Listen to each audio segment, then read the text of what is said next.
just be there in a minute, hopefully. The red light will come on. Okay.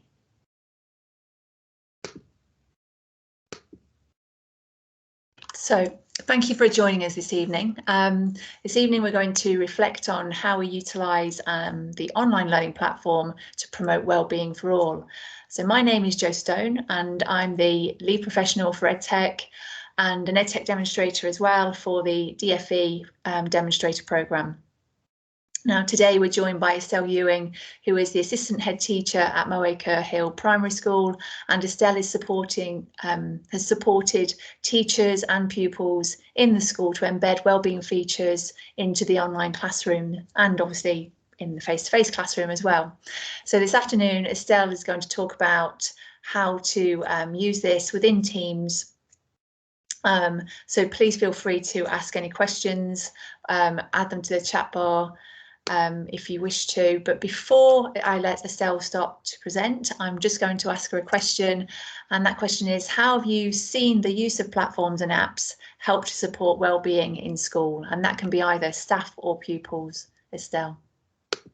We've had a few things that we have used, and it's sort of been incidental. So although yes, we've done lots and lots of blended learning, obviously we were focusing on the children and our own mental health after the initial lockdown, and we did some work which I'll talk to you about called Breakthrough and Bounce Back, and that included lots of wellbeing activities. And it's kind of, while we were doing that, we were looking for different apps and activities that could be used on the computers to promote our mental well-being as well.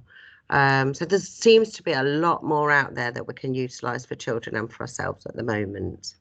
Yeah, that's great. Thank you. Well, without further ado, then I'll let you begin. Thank you. Okay, so the question that I was given to try and answer with what we've done at Mowmacre Hill Primary School is, how can we utilise the learning of platforms to promote the wellbeing for all? And this is a case study into how we can use wellbeing activities specifically with Year 6. And after this, it's being rolled out to all of the key stage 2 classes. So it was about playing around with different strategies and which were more accessible when the children were in school and out of school, because obviously the wellbeing doesn't stop just when children are in school. So what have we done before? As I just mentioned, we'd done some work called Bounce Back, and this was provided by EPIC Educational Psychology and Wellbeing Services. And this was a 6-week programme after the first lockdown.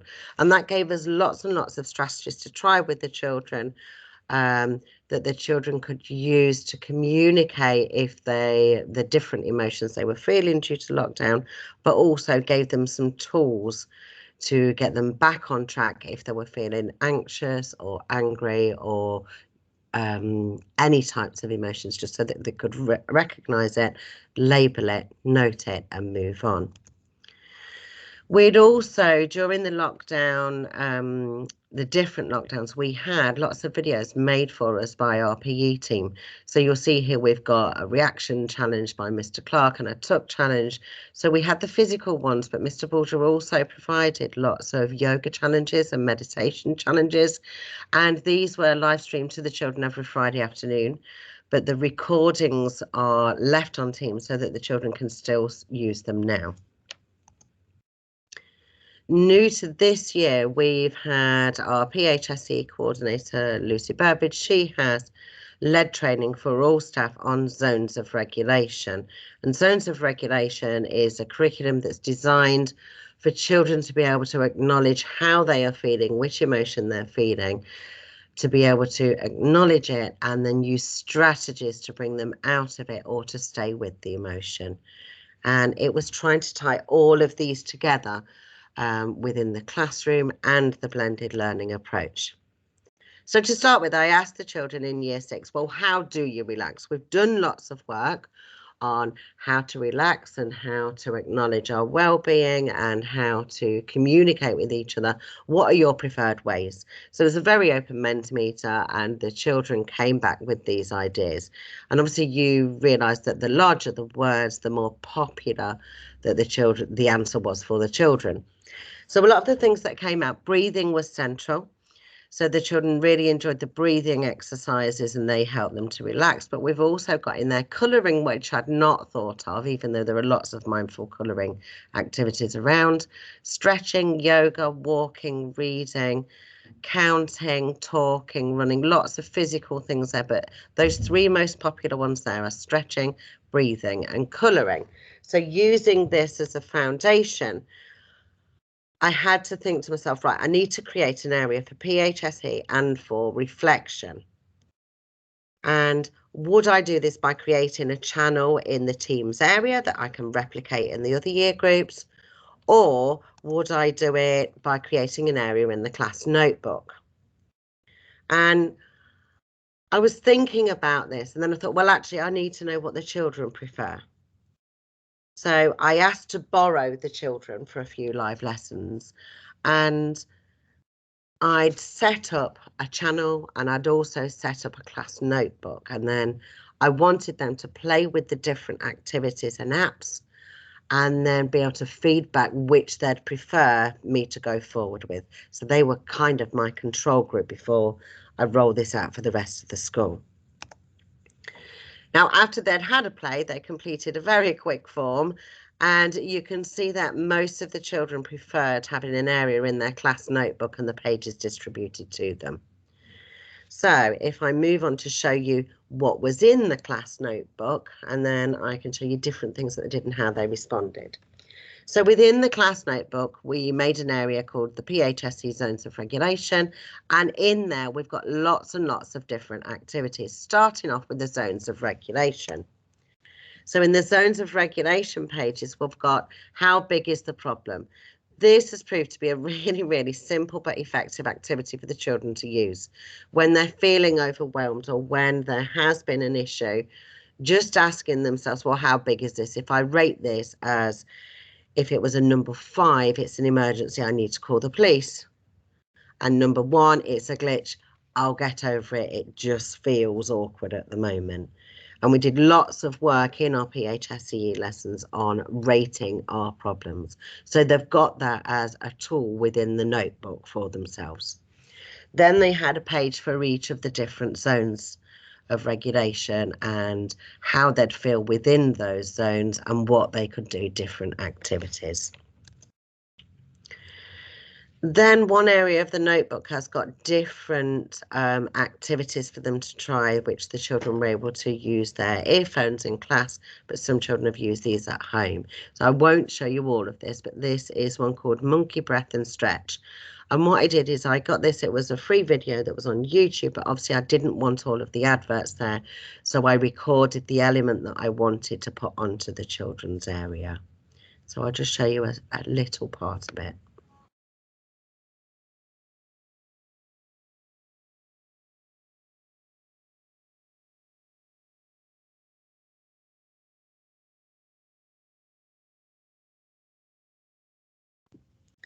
Estelle, I don't think the sound is coming through. It's typical, isn't it?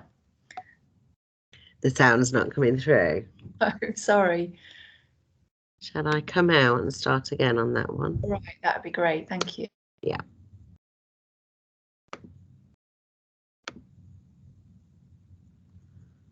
Let's try again. Can you see my screen, Jo? Yes, that's great.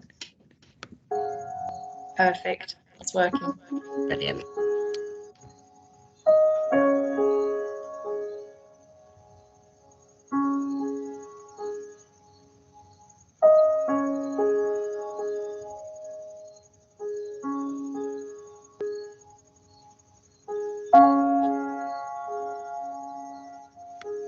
I won't play the whole video because I've got some little snippets of a lot of the videos that I've put in their area.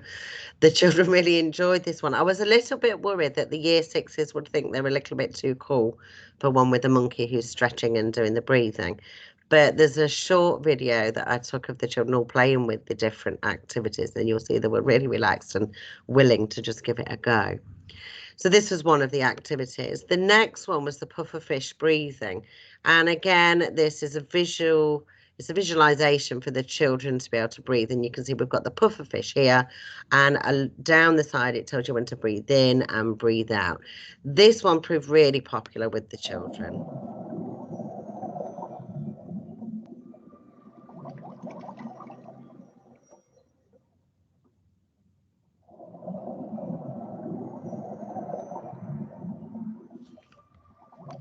And that is all that it does on that video, is the puffer fish is just going up and down. But the children really enjoyed this one, I think, because it was simple. One of the children mentioned that they really liked the sound of the water in the background as well. Estelle, I was just going to say, and actually you can feel yourself going with the motion, can't you, on the video? You actually do. It's quite mesmerising. Well, when I borrowed the children, you'll see in the video in a moment, it was a Friday afternoon. So I'd borrowed one class and then the other, and then they were all trying out all the different things after I'd put them into the notebook. And I've got some short videos and pictures of them just trying out things, and it's absolutely lovely. You just felt this sense of calm, which we don't normally feel on a Friday afternoon in a primary year 6 classroom, do we? So it was lovely. The next one, because of the when I'd asked the children on Mentimeter, you know, how do you relax, they had mentioned colouring. So I thought I'd try out, see if it works, some mindful digital inking. It took me a few times to get it right so that they could actually draw on it, but the children helped me to tweak it. I was distributing the page wrong to start with. But you can see they really, really enjoyed this, and they were able to, because the page was distributed to them, they were able to enlarge it and then use the different colours, and the concentration that was happening with it was absolutely lovely. So now they've got about 3 or 4 different ones in there. The next one, sorry. I was just going to say, I really like that idea. It's because you often you do always go for paper, don't you, when it's colouring? You don't think to use OneNote for that. That, like you say, that release time, isn't it? Really, that downtime. And they'd asked to take the computers home that night so that they could continue with it, which was lovely. So some were sending me messages, well, a picture, an image of it after it was finished, which was lovely. Yeah. And then they'd got a mindfulness digital linking of a rhinoceros and an elephant. So they've had extra ones put in there since. But these are all things that I can now transfer over to the other Key Stage 2 classes.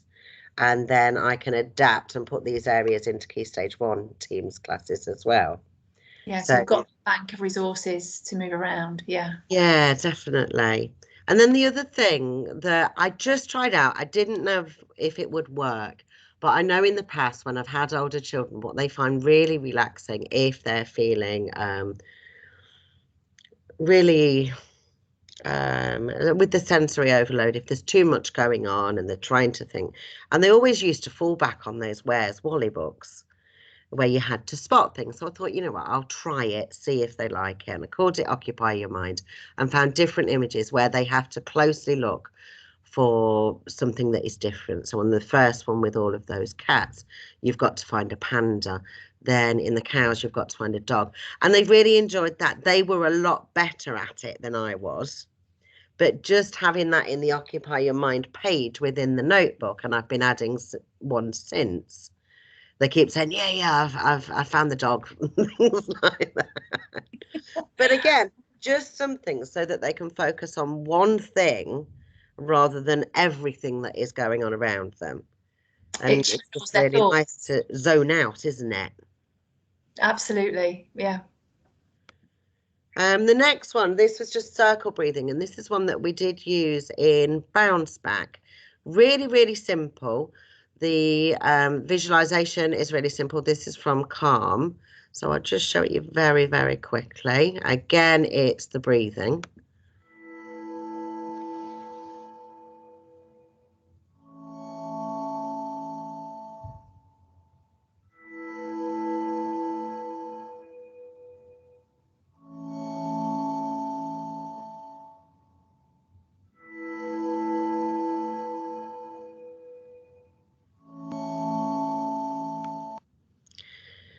So again, really, really simple, but it's something to focus on. It's a point to focus on with the breathing. And in the little video, you'll see some of the children doing this one as well. But really simple, but really effective, just to give them that little bit of relief. And with this being in their notebook, it's always there if the teachers say, right, okay, we're just going to have a brain break for a moment. They can go straight to it. They can choose whichever activity suits them, which is within their comfort zone, which they prefer, and they can use that to be able to just give themselves a little calm minute. The next one, this one's a bit harder, but they did enjoy this one. This is the under the sea. So going on from the circle breathing, this is the square breathing. So this is where you introduce a pause into the mindful breathing.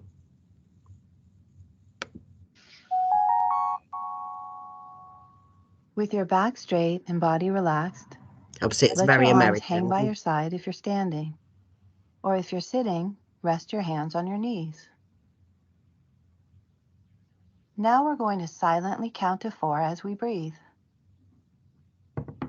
Follow the picture on your screen and breathe in as the arrow moves up one side of the square. Hold your breath at the top. Breathe out as the arrow moves down the other side, and hold your breath again at the bottom. Okay, starting on one side of the square. Now, although this has got sound, if it was a child that preferred this one, they could either use their earphones or they can just use it as a visualization as well. But again, this one is moving it on because you've got that pause in the breath and holding it before moving on. But again, a really simple one with the square breathing. Estelle, sorry, did the children did they have a preference as to which one? Yeah, it comes up. It's quite interesting. So I've got some information with their feedback on the activities that they preferred, that comes in later. So Yeah, I won't ruin it then. But yeah, I was just quite curious. I'm looking forward to hearing that. Sorry. Yeah, I was really shocked at the different ones. Yeah. So we also set an assignment. So I wanted to check in. They'd done a term's worth of zones of regulation. So I wanted to check in with their understanding and also the types of activities that they were preferring to use at home or in school for the zones. So the zones of regulation really concentrates on the 4 different colours. And you're aiming to be in green. If you're feeling yellow, it's when you're feeling slightly excited or excitable and a little bit frustrated. If you're feeling red, you've gone into the angry zone or the very emotional, sad, or you feel like lashing out. And then the blue zone is when you really can't be bothered and you're feeling really, really tired or you're feeling poorly.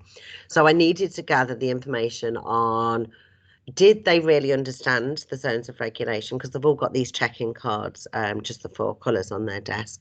And did they understand or had they identified a strategy they could use? So you'll see the questions that I used on the quiz. We had multiple choice, but some of them had the images of the visuals that we have in the classroom as well that are on there. And this was set as a very quick assignment, so I could gather that information. I mean, the beauty of using a form is you can see the data straight away in the results. And this showed me that I need to do a little bit more work on the yellow zone. Was it the yellow? No. Being in the blue zone, because we'd got a child who thought it meant feeling angry. So just a little bit of clarifying work to be done there, but not too bad. But also, one of the really interesting ones was, which strategy do you prefer to use when you're in the yellow zone? And we had the rub or stroke their own hands. And we'd got that on the visuals in some classrooms, but not everywhere. And it's kind of a self-soothing action, either where they've got their own hand and they're just doing circles, like when they were little with run around the garden, or it's just stroking an area. And it just allows them to breathe with it and to calm down. And I was really impressed with how popular that was. And I think we need to share that with making sure that those visuals are up around school. And I could also include that one when it comes to the Teams area. So you can see here again, which strategy to use. Oh, we've just mentioned the yellow zone, the rub or stroke their own hands. Which strategy could they use to keep them in the green zone, to keep them ready for learning? And they use the pufferfish and the widest smile. The widest smile is a stretching, holding, and then relaxing the face activity. And then favourite strategy to come out of the blue zone was the wash your face. So this is the tired or feeling sick. They don't go and wash their face. They rub their hands together to generate heat, and then they wipe up over their face to wake themselves up. So here are some pictures, and there's a couple of little videos of the children trying out the activities when I was doing the bit of market research with the year sixes. So you'll see here we've got one of the girls here doing the pufferfish. This child here is doing the square breathing, and he much preferred the square breathing. What was really, really nice is there were some children that I know within this year group who have had high anxiety since COVID and since the lockdowns. And I looked around in this class, and it was those children who were taking more note, who were practicing, and they were completely zoning out from their peers. But I'll show you a little video here as well. All it does is pan around the classroom while they're all having a play.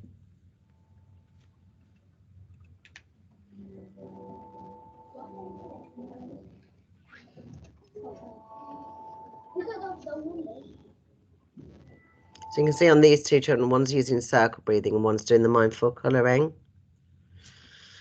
If I move on to the next one, there's one with the whole classroom. This one here, so we've got the mindful colouring, and they've zoomed in to enlarge it, and then using the digital linking. This one had preferred to do the drawing in his own book, which was absolutely fine, but he was using the Teams areas and onus. Right, I think, have I just gone past the video? I think I have, sorry. But even from the video and the photograph, you can see how calm and focused the children are, can't you? Yeah, it was really lovely. Right, here it is. This one's the video. So this is the other classroom. If you look at this boy in the background here, and he's just completely zoned out.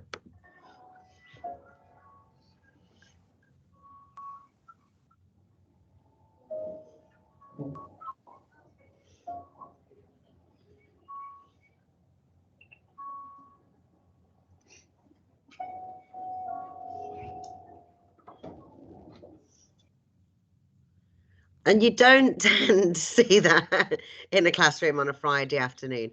And, you know, these children haven't had me as a teacher. I'm, you know, helping with year 2 and doing my whole schoolwork.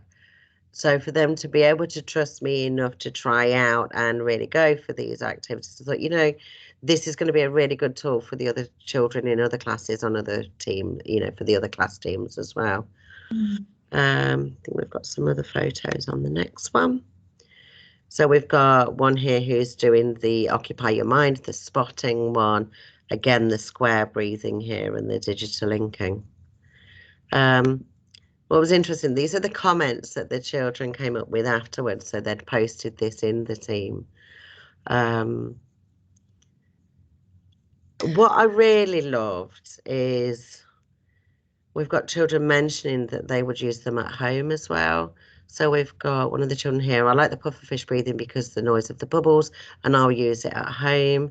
One here, I like the monkey breathing, and I'll use it at home because they've got the devices, and this is within their teams, and we know it's safe because of the way it's been recorded and put in. It's lovely to think that they'll be able to use this at home.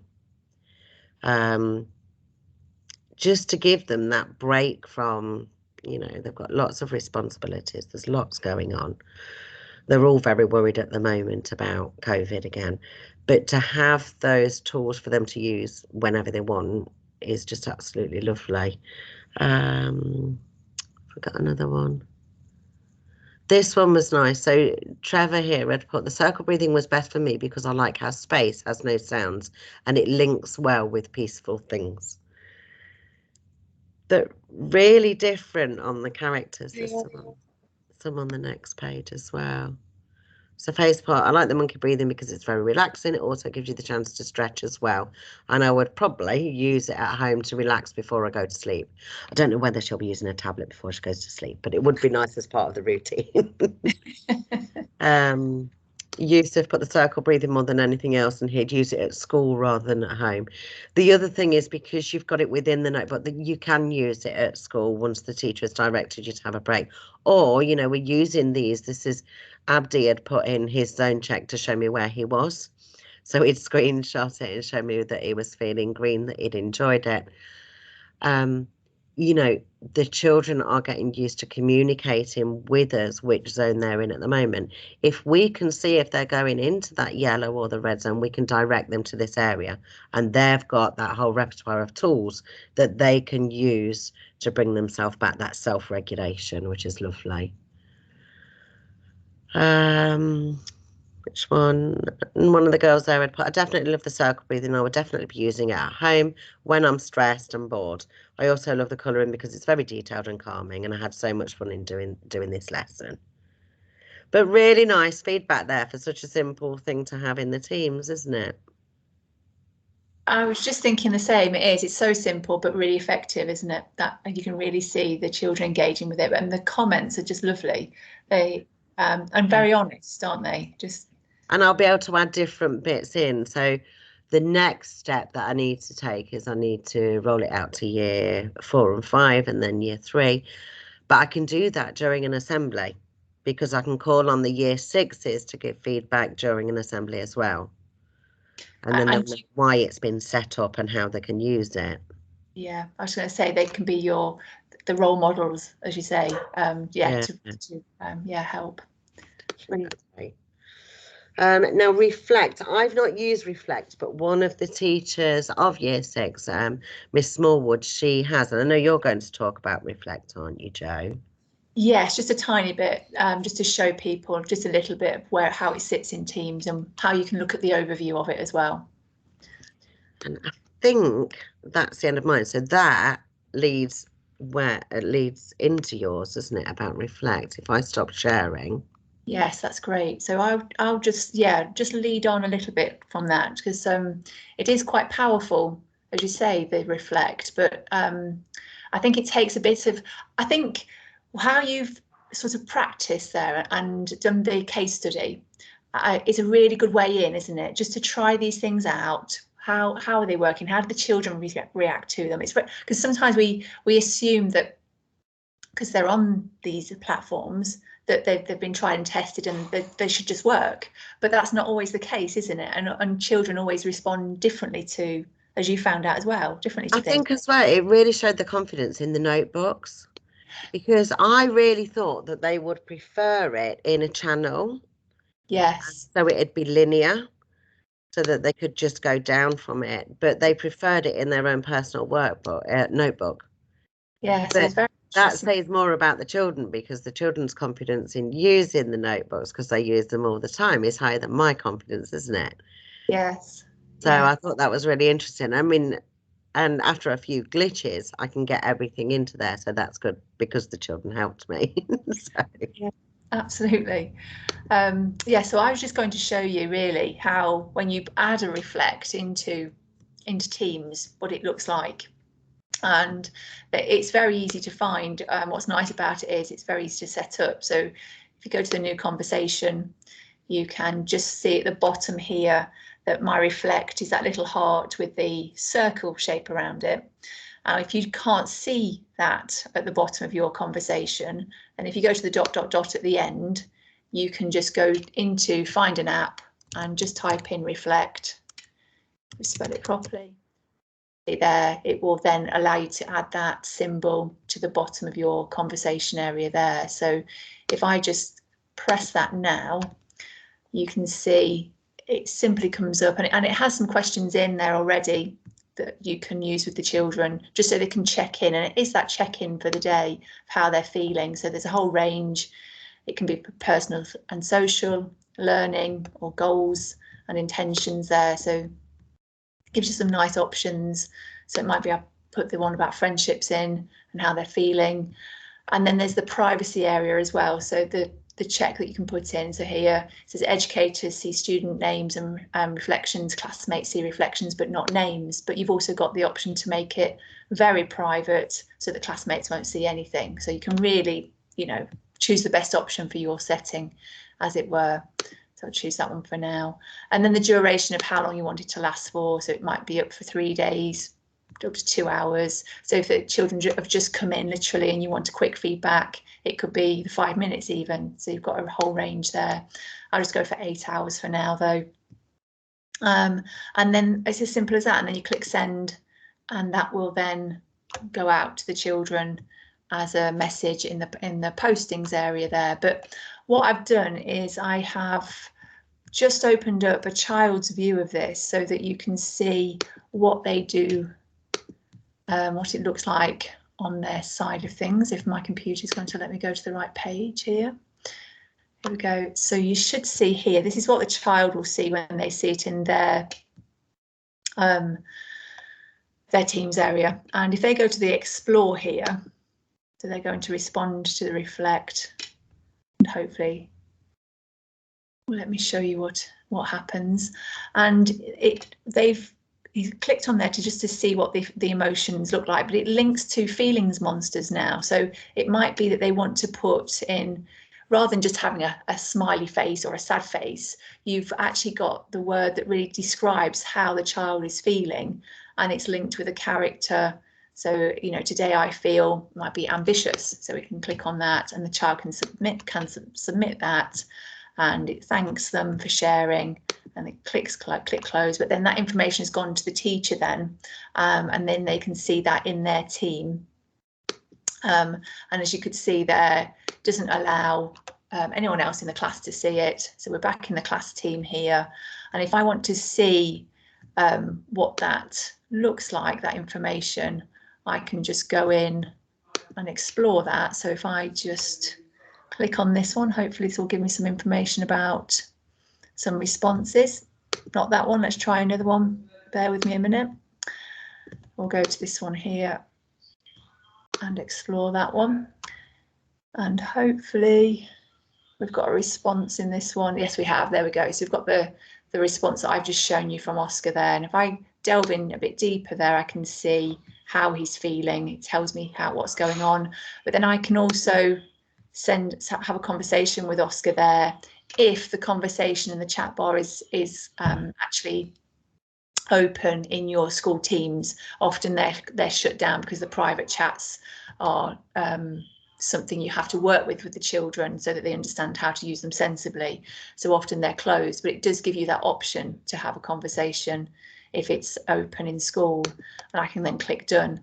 But another way to look at that as a whole is if you go to your insights in your class team, you can also see there is a section for the reflect area as well. So you can see what's been going on as a class with reflect. So I can go in there and I can view what those responses have been like as a whole class, and I can do either a student search, or I can sort of say this week I want to see what's been going on, or I can look for the last the last month, see what's been happening. So it gives you that whole overview, which is nice. You can also look by emotion as well, but it allows you just to really sort of have that check-in as an overview, which I think is quite nice. And you can see then as in what is happening for each individual in your class as well.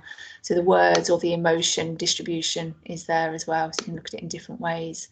But I just think, just to know that that's there, because I think sometimes it's a bit hidden within Teams, that one, and it's quite powerful to know that you can actually access that. So that's just what I wanted to show people there, and also how they've evolved the language for children as well with the within Reflect. It's not just a monster that you see now. It's actually, I'll go back to the right one.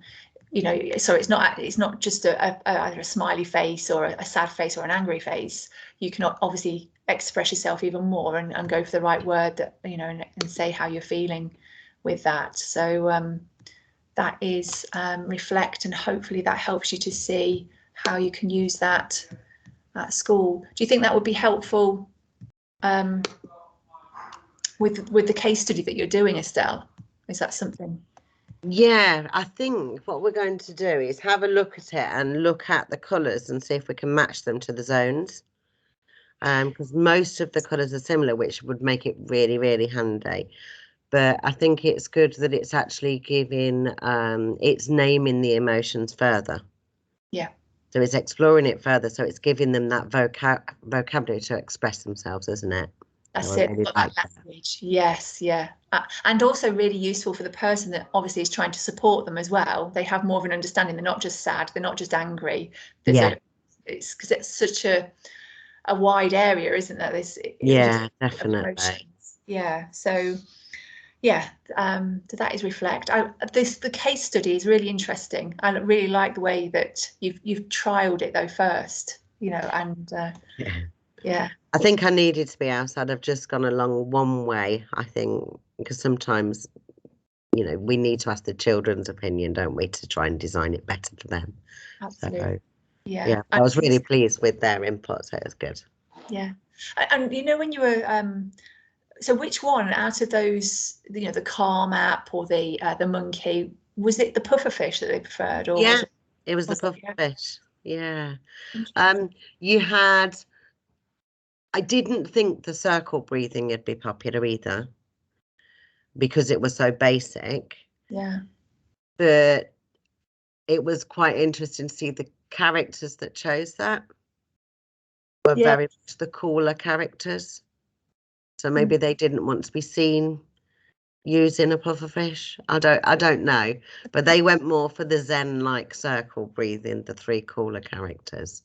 But then the lovely thing was seeing those children who, well, it was all the children really, would just have a go. I mean, I pointed out the child who was really completely zoned out in his breathing at the back there. And then we had Abdi in the other class who we saw him trying, I think it was the pufferfish breathing, but he really loved the monkey one as well with the stretching. And you got children who were sat there doing the stretches at the same time. And I think that's really reflective of how we talk about mental well-being nowadays. So children aren't scared to express this in front of each other or to try out things. And it was just quite reassuring to see that.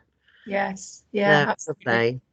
Yeah. Yeah, I felt comfortable with it and able to do that. Yeah.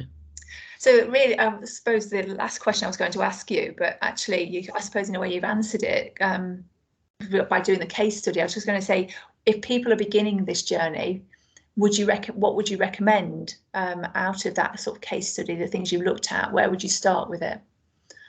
I would probably choose, depending on where you're at, we've done quite a lot already with the zones and with our PSHE work on naming emotions, but maybe choose 2 or 3 activities, let the children have a play around in a session, then they can vote on it, then ask the children how they'd like it presented. And then you can just start adding to it, and you'll have the children, I think, will suggest some things. What I wouldn't do, though, is do the direct link into their notebook onto YouTube, because you'll get so many adverts and it will take you all over the place. So if you are doing a video, I would screen record that one that is a royalty-free video anyway, just to make it safe for the children. But yeah, play around with it and get their opinion. Yeah, and be brave with that as well. It's okay to do, like you say, either a group or just one class, isn't it? I think sometimes not that we're fearful of it, but it's time, isn't it? We're very conscious of time in schools, aren't we? And it may be, when it comes to Key Stage 1, that it is a very linear one on a channel. But I may be completely wrong with that. So we'll see when we get to Key Stage 1 and I ask them what they'd like. Yeah, it'd be interesting, to invite you back just to see, how this progresses and where it goes with the different age groups. Yeah, absolutely. No, that's great. Thanks so much, Estelle. That's really useful this evening. So thank you for joining us. If you are rewatching this, please remember that there are other webinars that we've recorded. They are on the Discovery Schools Trust website, and they're also on the EdTech Demonstrator website as well. So please feel free to go and watch those. This is the last webinar of this half term, but we will start again in January, and we will be starting on the 6th of January at 3:45 with the first one, and I think that is EYFS and Tapestry, and it's the child account that we're looking at in more detail. So have a good evening, and thank you again for watching.